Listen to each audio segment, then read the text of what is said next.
I've been in office now about 6 months, but as Supervisor Jacob rightly pointed out, we are all aging.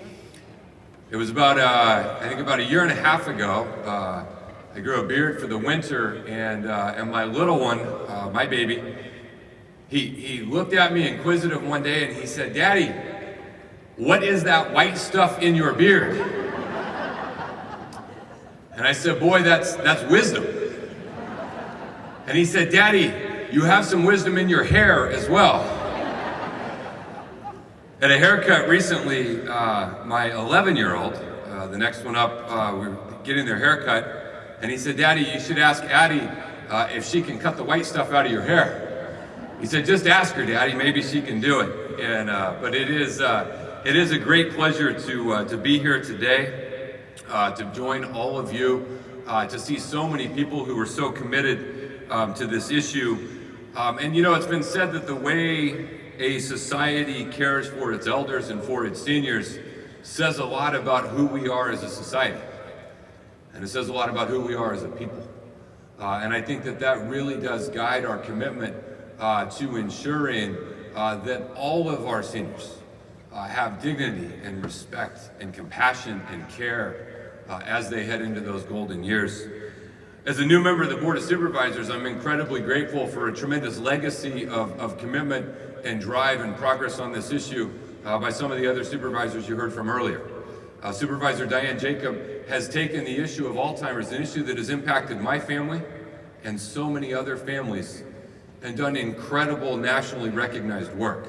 And I think her leadership on this, the county's investment in this, the very real progress we've made is something that we can never lose sight of one individual who cares about an issue and has taken action that has impacted thousands or perhaps tens of thousands. And so Supervisor Jacob, we thank you tremendously for your help and support. Due to term limits, not age, if there were no term limits, Supervisor Jacob would be back here 20 or 30 years from now, continuing to serve as a supervisor, but due to term limits, unfortunately, Supervisor Jacob's distinguished career in the county in a few years will end, but we have certainly committed and pledged that your work will continue beyond your term of office, and we'll ensure that vital work that you started continues and the legacy is fulfilled in terms of making a real impact. So thank you. And to Supervisor Cox, I've learned gramping. It's a new term. We do a lot of camping. I think that's a great thing, and the work with 211 and the resources that are available there, I think, are vitally important and also are something that we have to continue to see through. And it's not just the supervisors. We have incredible county staff. You heard from Nick, the head of our Health and Human Services, that has a passion for this issue. Kim, who does an amazing job. And they are both representing the thousands of county workers. Those county workers who get up every single day and devote their profession and their vocation and their life to ensuring that we do right by all of you. And so I would like us to recognize and give thanks to all of the county workers for our aging and independent services, for everything that they do on a daily basis. Now, Diane mentioned the silver tsunami. I've also heard it called the gray wave. There's a gray wave that's coming. But whatever term you highlight, that the statistics are staggering. You heard some of them earlier. There was a story in the Sacramento Bee last week, and it pointed out by 2030, now that's just 11 years from now, by 2030, the 60 and over population will be 40% larger than it is today. In just 11 years, the population of those in the state of California over 60 will grow 40%. By 2033, just a few years after that, there will be twice as many Californians 80 and older as there are today. By 2033, twice as many 80 and older as there are today. And seniors will be a larger percentage of the population than kids under the age of 18 by 2036. Now, these are not projections 30, 40, 50 years from now. These are projections of things that are right around the corner. And I think that drives all of us from a policy standpoint and thinking about how do we ensure that we have made the right investments, that we have built the right systems and the right programs to ensure that aging population has the dignity, grace, compassion, and support they need to enjoy and thrive in those years. A few years ago, I was on a plane to New York, And I sat down, and the gentleman sat down next to me, and we started chatting, and I said, what do you do? And he said, I'm a scientist. And I said, what do you study? He said, I study longevity. He said, I study people who live into their hundreds and beyond. I said, oh, okay, so what's the secret? What do I do? And he said, there's always an outlier. There's one person who doesn't hold to. But he said, generally, folks who lived active and thriving lives into their hundreds, he said they had 4 traits in common. He said the first was they had a purpose. There was a purpose behind. He gave me an example of a lady who had been a school librarian her whole life. When she retired, they named a wing of the library after her. And she got up 3 times a week and she went to that library even though she was retired, and she read to kids. But she had a purpose. She had something that got her up and got her moving. He said, 2, they have companionship. He said it's incredibly rare that someone who lives in the hundreds, their original partner or spouse lives that long as well. And he said, but they had companionship. They had friends. They had folks that they did things with. They didn't live in isolation. He said 3rd was they stayed active. Maybe a little grampy. Right? But he said there was something that kept them going. They gardened. They walked. They golfed. They had some activity that got them up and got them moving a little bit every day. And then the 4th, he said, was diet and nutrition. He said they almost all had a predominantly plant-based, very healthy diet. And so I've thought a lot about those 4 things that you talk about in terms of the things we know that can ensure a long and healthy lifestyle. And finding purpose was the first one. It was mentioned earlier, Supervisor Cox mentioned the grandparents' role in this, the 21,000. I know one of these 21,000, it's my wife's dad, Mike. He lives with us. He's in his 70s, he's a retired letter carrier. And between my wife and I, we have 5 kids. From age just turned 8 to 23. And every day, Mike plays some role in helping us. He loves to pick them up from school and take them to baseball practice. He likes to go to the soccer games and bring the water and the shade and the sunscreen. He loves doing puzzles with them. He likes occasionally taking them out for dinner. But it's not just Mike who benefits from that engagement and that purpose. Our 4 young boys benefit tremendously from his wisdom, from his insight, from the stories he shares, and there is a tremendous purpose to be found in those intergenerational experiences. And I think as we move forward, that things that we can do to continue to support those intergenerational encounters and experiences and engagements, things we can do to look to co-locate child care facilities close to senior facilities so that folks can get those interactions and drive, are things that can happen. But in whatever way you see, you have to find a purpose.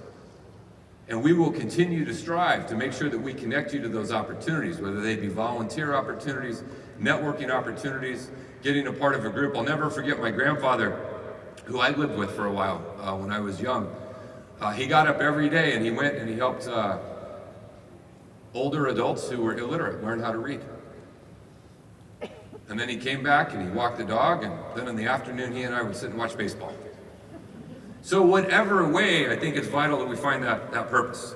The second thing is companionship, right? And companionship is something that is incumbent upon all of us to check on our friends.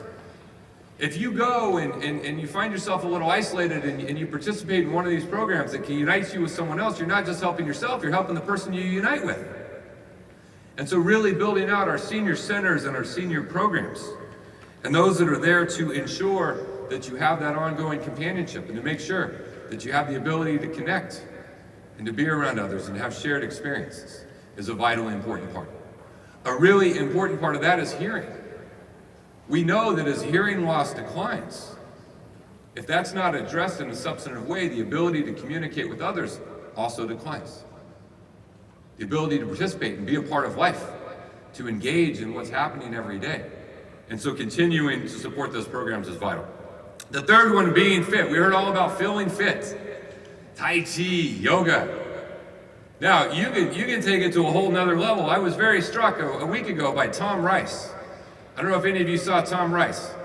He's 97. He's from here in San Diego, and he just parachuted into Normandy. Now, 75 years ago, he was a part of the original D-Day invasion with the Army Airborne, and 75 years later, he decided, well, good as time as ever to parachute again. Now, I'm not saying in order to be active, you have to go jump out of a plane. But if Tom Rice at 97 can jump out of a plane, then we can all stay active. Take a dance lesson. Get out and garden, go to yoga. Do one of those things and make it a part of daily life. I read a quote that said, as soon as you feel too old to do a thing, that's when you need to do it. That's when you need to engage. And then on the plant-based diet, there's a lot of evidence in whatever nutrition program you and your doctor work out is best for you to make sure that the fuel that drives you every day is healthy. I'm very pleased in a lot of these areas that the county, under the leadership of our chair, is increasing our commitment and investment in a lot of areas around senior programs, with a particular focus not only on Alzheimer's, but on senior nutrition programs. And so we will continue to provide that support and continue to drive.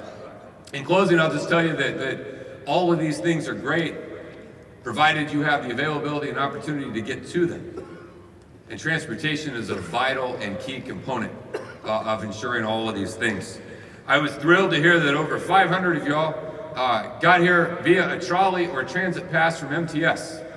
I hope you had a good experience.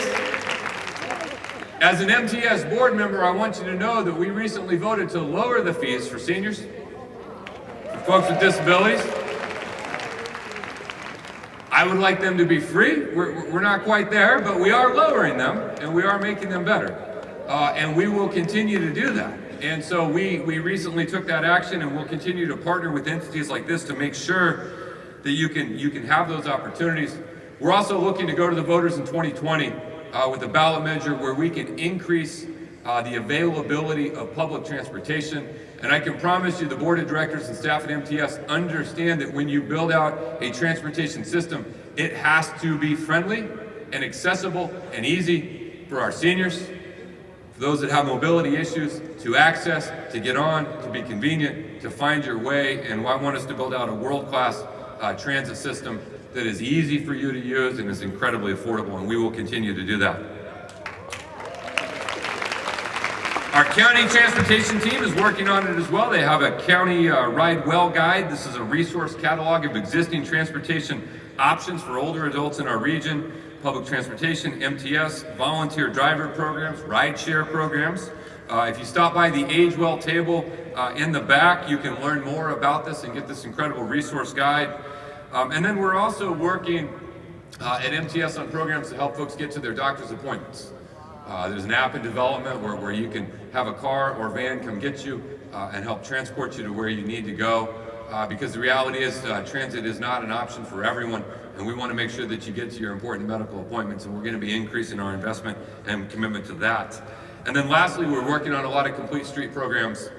When we think about crosswalks, when we think about how you get on a sidewalk and off a sidewalk, when we think about how you access that bus, when we think about parking spots, when we think about all of these different types of things, we have to keep in mind our older San Diegans and older Californians and make sure we are designing a system that can work for all of you.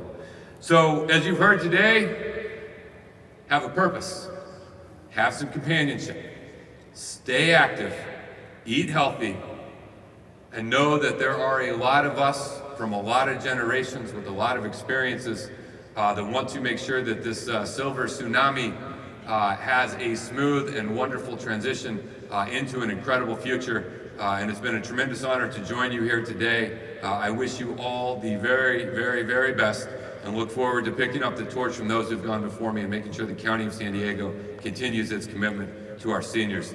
And with that, I would love to welcome back to stage Miss Virginia to continue to take the program from here. And I wish you all the very, very best and look forward to working with you in the future. Thank you.